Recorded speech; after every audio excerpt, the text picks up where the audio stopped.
Good evening, everybody. This is episode 107. 107. I am solo at the moment. Tommy should be hopping on soon, but let's get the show started. Are you ready? Agility from the champion. Oh, deep six! That could be it. Delivers this deep six.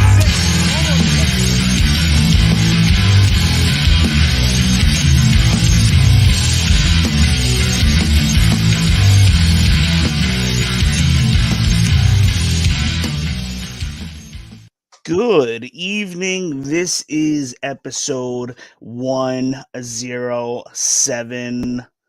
I am solo at the moment. Tommy should be hopping on in a few minutes. Maybe he fell asleep. I don't know, but we got to get the show in.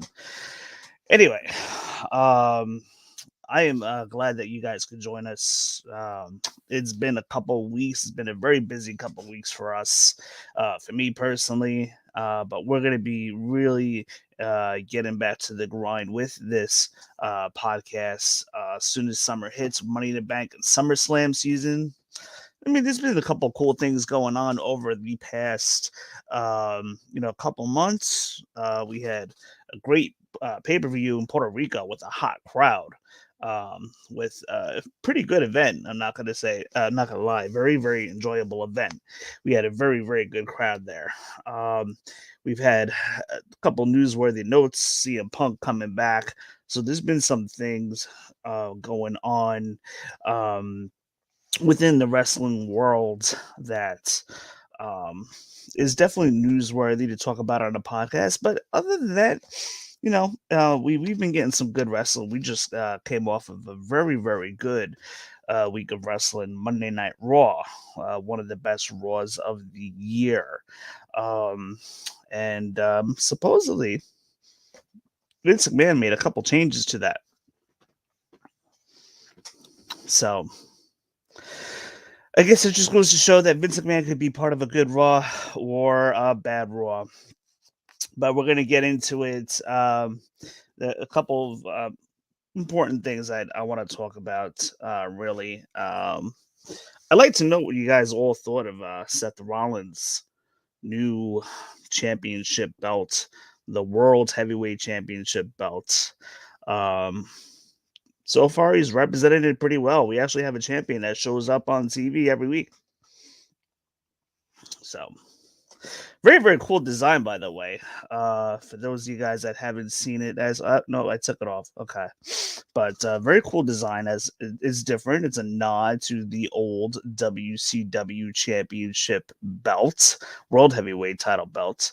That is, and then with the WWE logo in the middle. So it definitely paying homage to the old title, WCW title, that used to be on WCW and represented on Raw for a couple of years.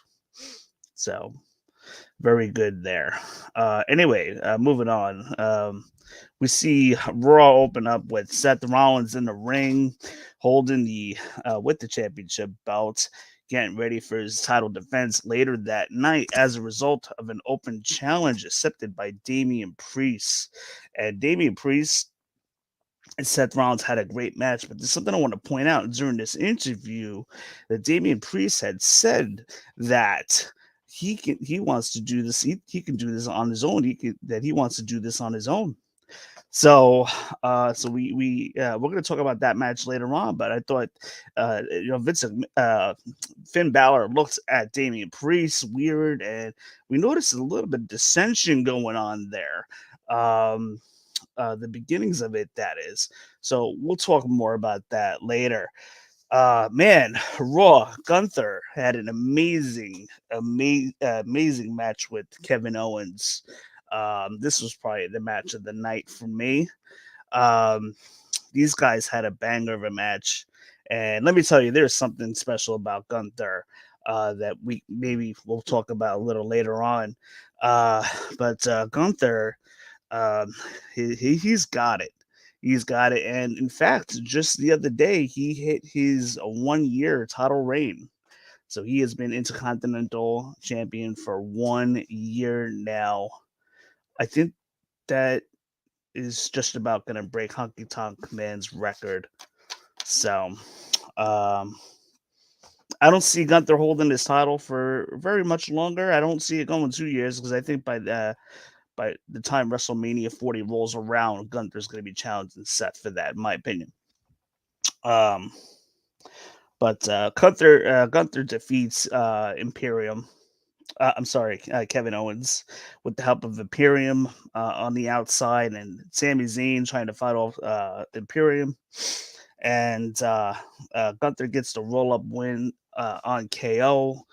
Uh, Gunther and Imperium has been featured very, very well here on Raw as of late.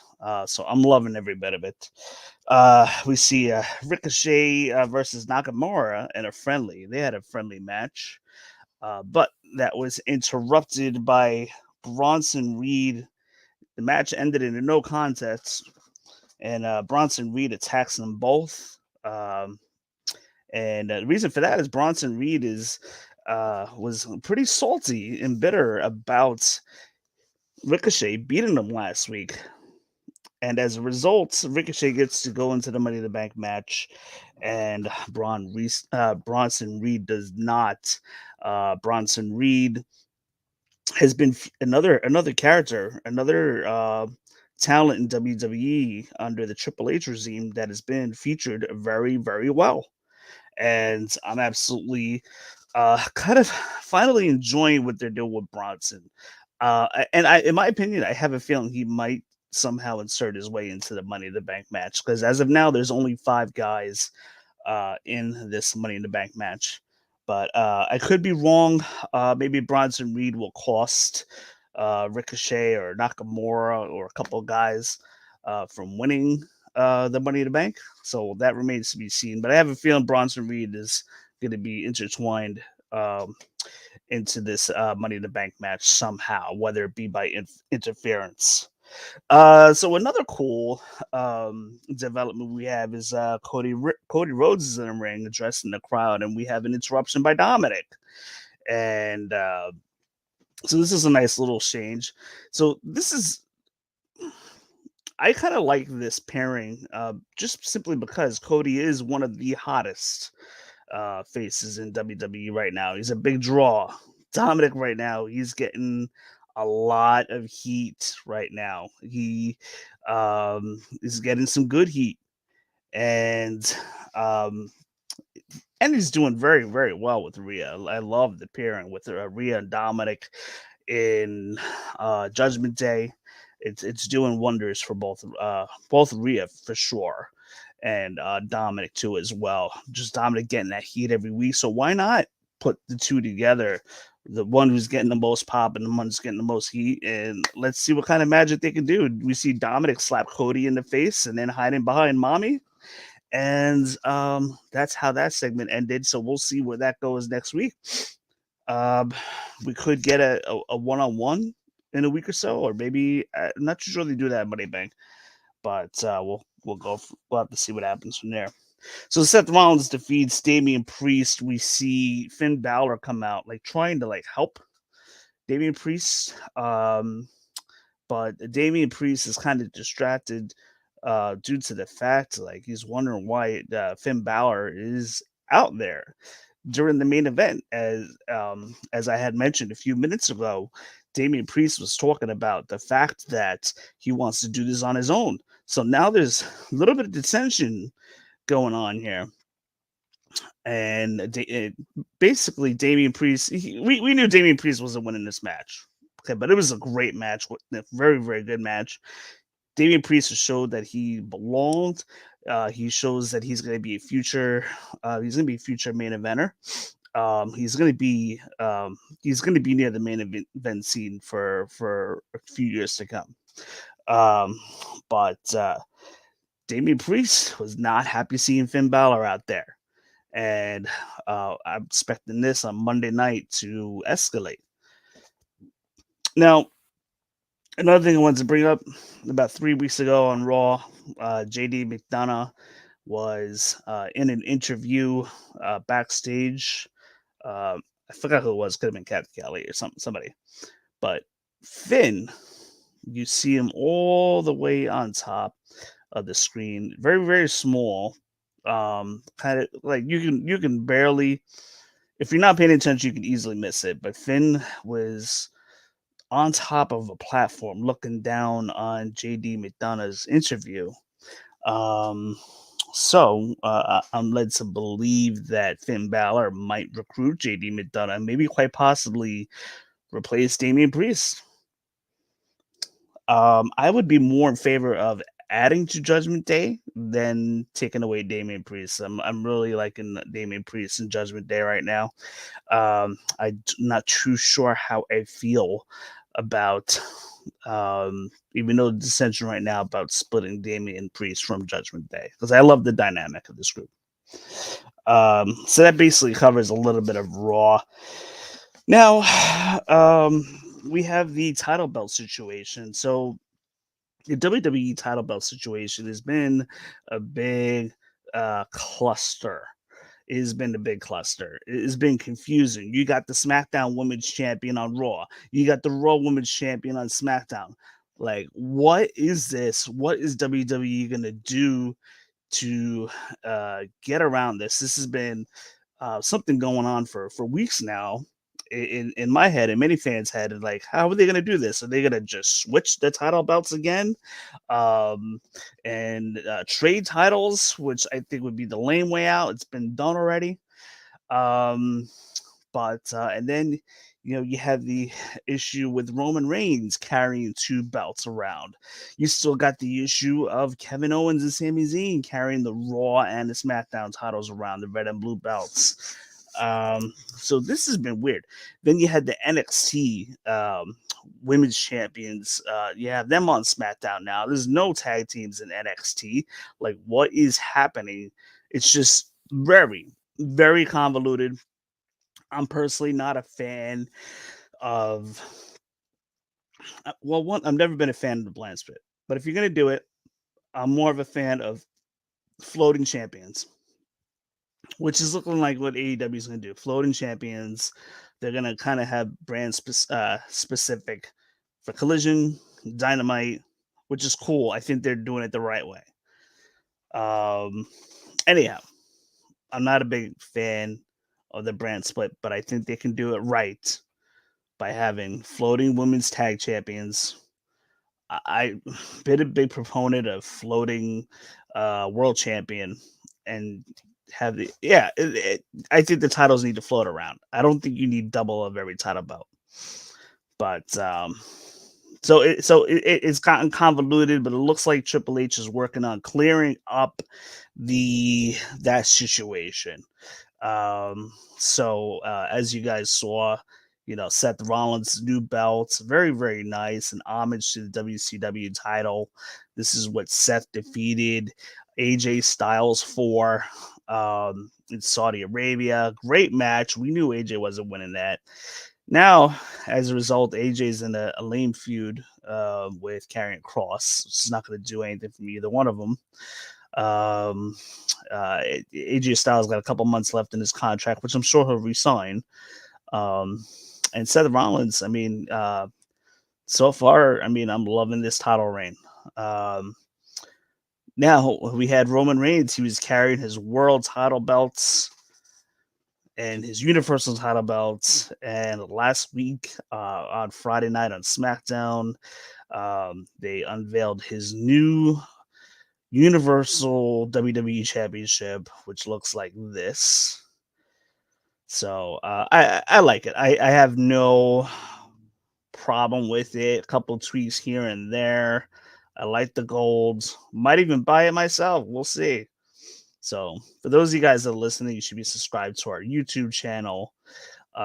This way you can see what I am presenting up here. But then, okay, so yesterday we had Asuka come out, and so here's the situation with Asuka. Asuka and Bianca Belair have been feuding for a little bit. Obviously, Asuka defeating Bianca Belair with cheating, with the mist on the fingers into Bianca Belair's eyes. causing Bianca Belair to lose and Asuka to win the championship. So they've been feuding, but something interesting happens here in the backstage segment. Um, Bianca Belair talking to um, Adam Pierce, and he's talking to Adam Pierce about the wanting a title match, and um, so basically he got, after 3 or 4 times of confirming, Bianca Belair got Adam Pierce to agree to give her a title match. So they got the title match.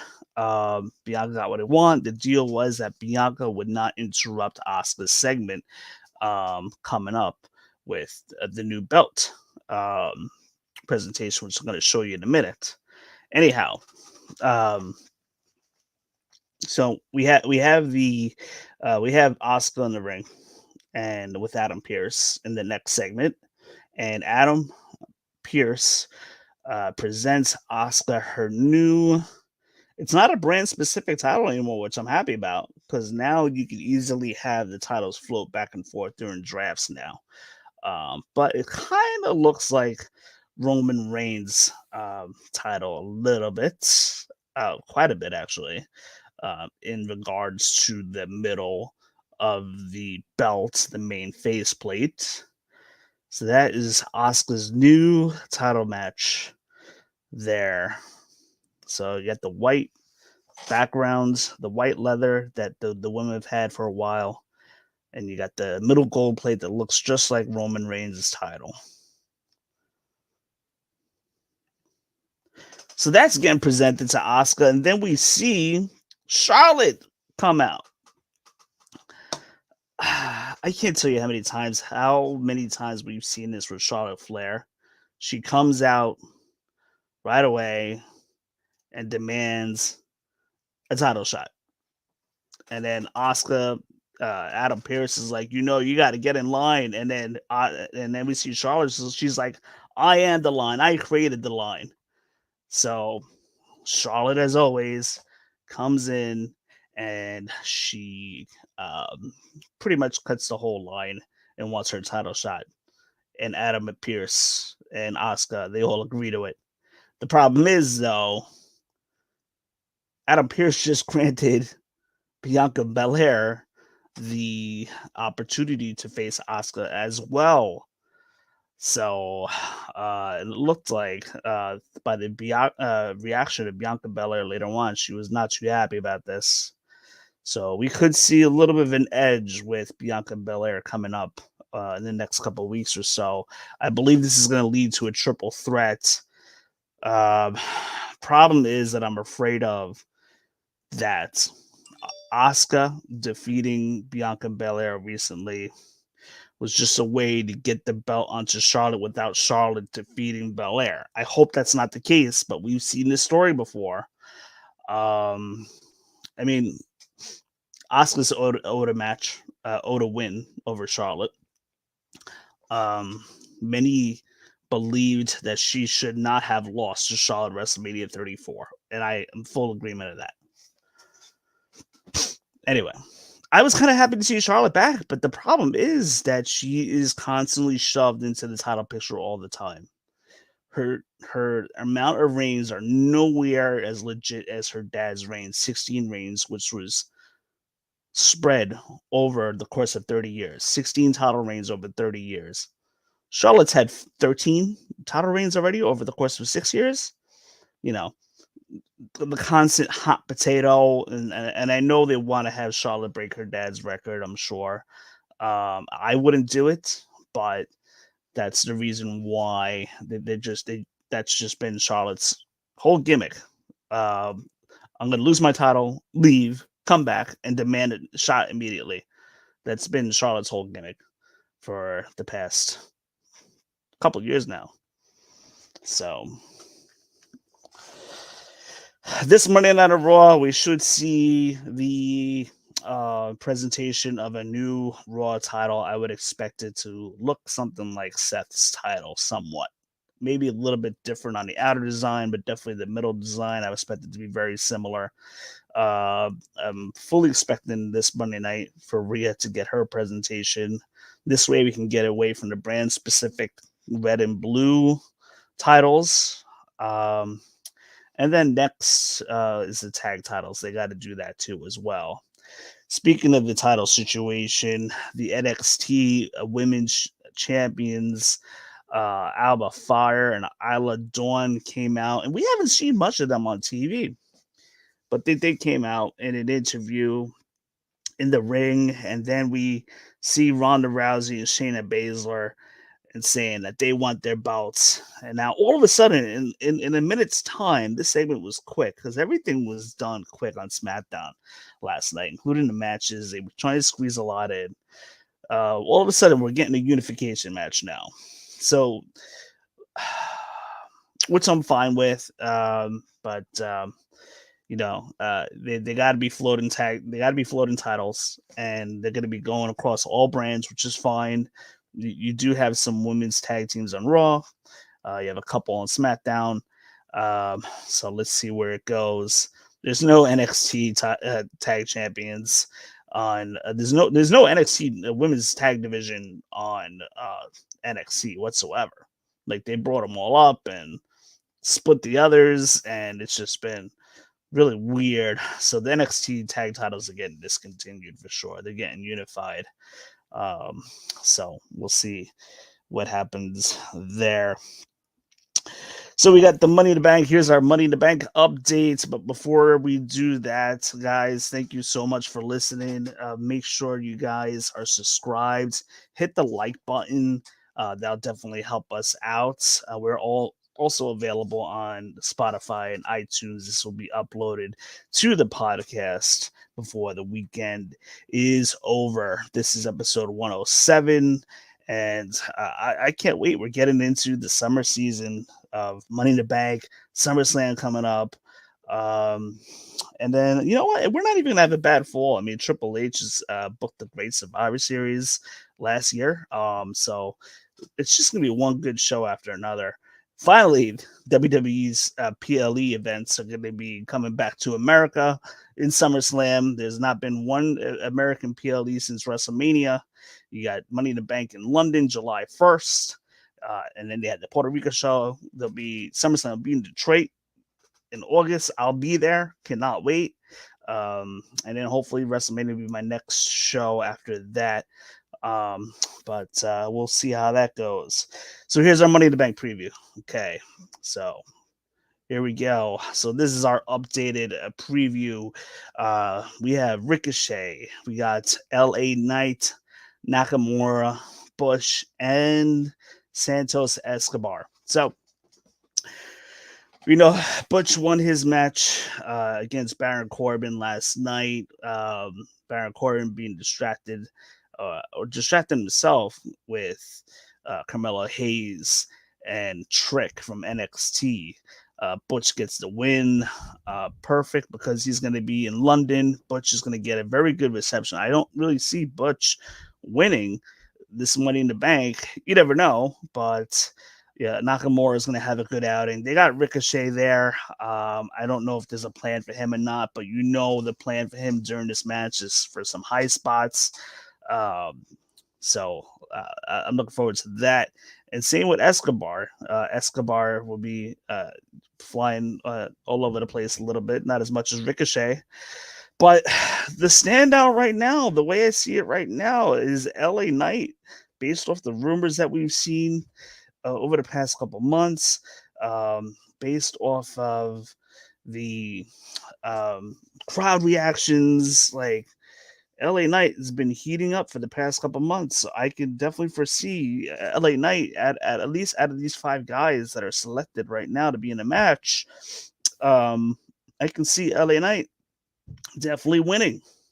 Now, what do we do if LA Knight wins? Well, here's what's going to happen if LA Knight wins. Obviously, he's going to cash in. But for you guys that think he's going to cash in on Roman Reigns, that is not happening. That's not happening. He will be cashing in on Seth Rollins at some point. Could be SummerSlam, Survivor Series. That's going to be interesting to see how they do that. And not to mention, you have Gunther waiting in the wings for a title shot as well down the road. He's gonna be in. He's gonna be in line if he's not in line already. Um, but yeah, LA Knight is seemingly for now the favorite to probably be winning this match.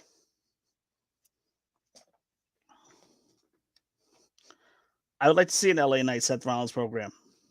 Could happen at SummerSlam. So we'll have to see. For the women, we got Becky Lynch. She just won her match.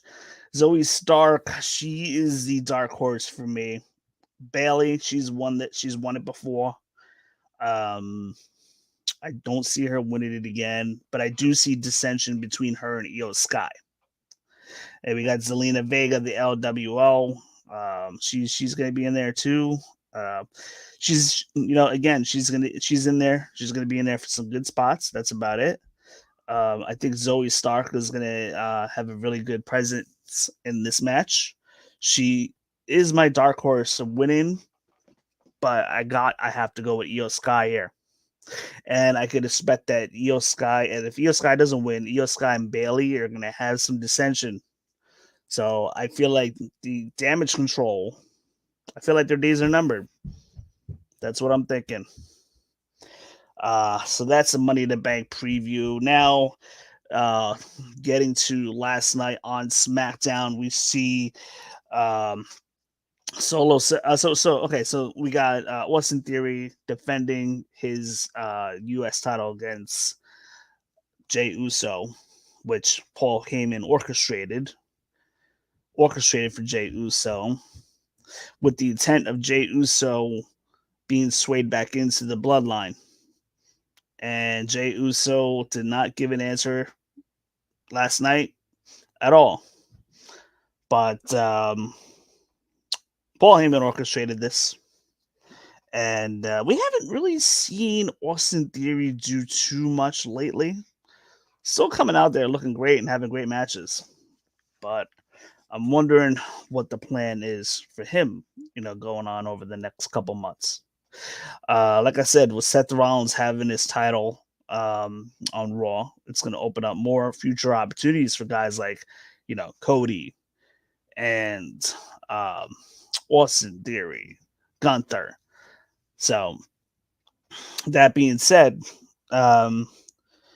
we see Solo Sikoa get in the match, and Jimmy Uso's there as well. There's a lot of interference going on. But then there was a point where Jimmy Uso goes to super kick Solo Sikoa, and he gets out of the way, catches Jay by accident. Jay is knocked out. Austin Theory gets the win. Austin Theory holds on to the title. So, but now we got a little bit of a problem here. Jay apparently has got to make a decision at some point if he wants to join the bloodline. But I have a feeling like this is going to get flip-flopped on us. I have a feeling that Jimmy Uso is going to be the one after Raw that stays with the bloodline, and Jey Uso will be the one that is out of the bloodline. So I'm kind of watching that scenario. I'm thinking they're going to flip-flop it. Right now, Jimmy's looking like the guy who's going to be at the face, the good guy. And, look right now looking like, maybe Jey Uso could side with Jimmy, but there's also the possibility that, Jey Uso could stay with the bloodline. And now there's a decision that he has to make. But I have a feeling that somehow that's going to get flipped. And that Jey Uso is going to look like the good guy out of this. And Jimmy could very well be staying with Roman Reigns in the bloodline. Or they just don't do that, and Jay and Jimmy will stay as together and challenge Roman and Solo Sikoa at Money in the Bank. But here's another idea. What happens if maybe somehow Solo and Roman Reigns have a little dissension? And then maybe this turns into a bloodline 4-way. at SummerSlam. So originally, a couple months ago, I thought that Cody Rhodes was going to be possibly facing Roman at SummerSlam. There's no indication of that yet. If he'll even be in Money in the Bank. But Cody is probably not facing Roman at SummerSlam. I have a feeling that the plan is that Cody Rhodes will win the Royal Rumble and face Roman Reigns again at WrestleMania 40. I've gotten a lot of backlash for saying this, by the way. I've gotten backlash. Oh no, Cody's going to face Gunther. No, it's not happening. I think the best way to do this is knowing how WrestleMania 1, WrestleMania 10, WrestleMania 20, WrestleMania 30 is all ended to kick off the next 10 years with a major face winning the championship with confetti everywhere. People tell me I'm wrong. No, I'm not wrong. This could possibly happen with Cody Rhodes getting the rematch through Royal Rumble and winning, beating Roman Reigns in a redemption story, a redemption for losing in WrestleMania 39, and kicking off the next era with Roman Reigns going off into the sunset, more part-time, just doing movies, kind of like John Cena. That could very well be the plan for WrestleMania 40. So, as far as Gunther goes, you'll probably have him challenge Seth Rollins, maybe win Elimination Chamber, or you could just set up Gunther for a future matchup for Cody after Cody wins his belt. And that would be later in the year, maybe even SummerSlam in 2024. That is, have Cody win his belt, get his redemption victory at WrestleMania 40 against Roman Reigns, and then later on defend in a year to Gunther, and that's how you get the belt on Gunther.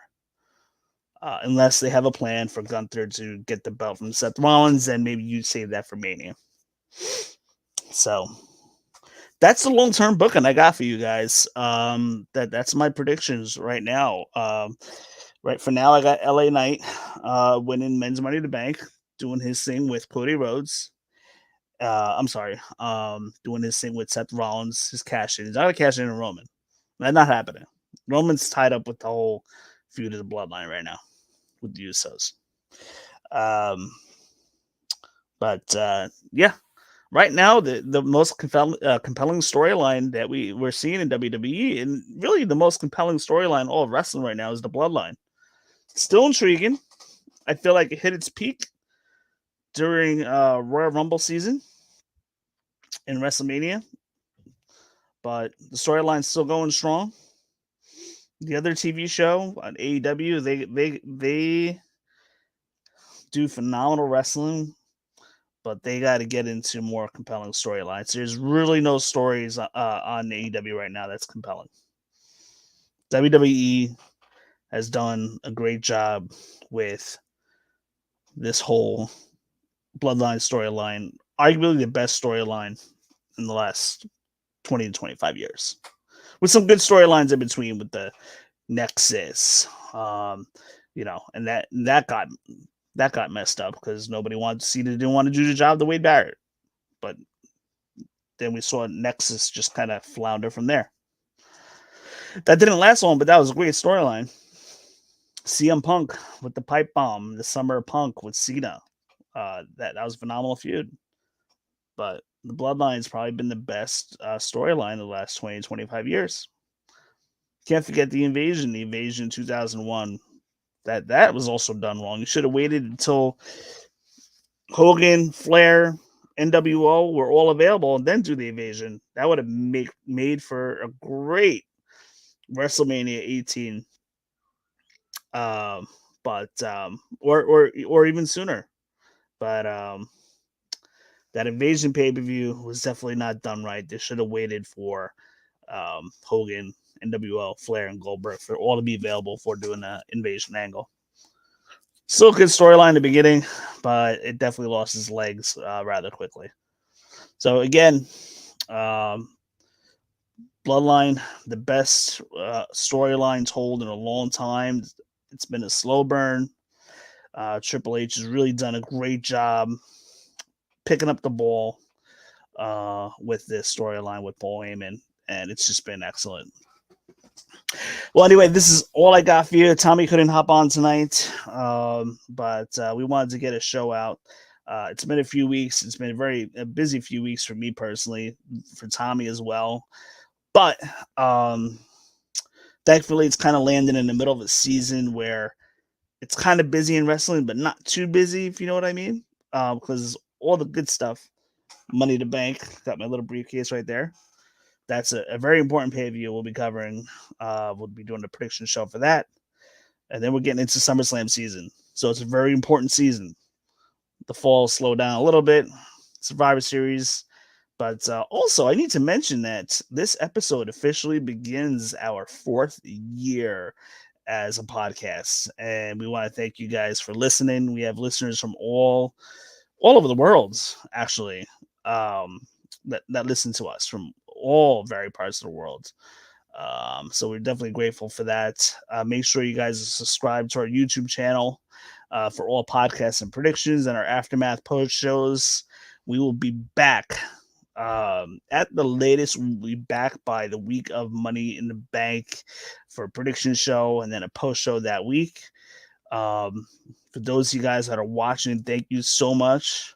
Those of you guys that are listening, thank you so much for listening to me for this 37 going on 38 minutes now, just ranting about the WWE product and where we're going. I love talking about this stuff. And those of you guys that are watching, we'll talk to you soon. You'll have a great night.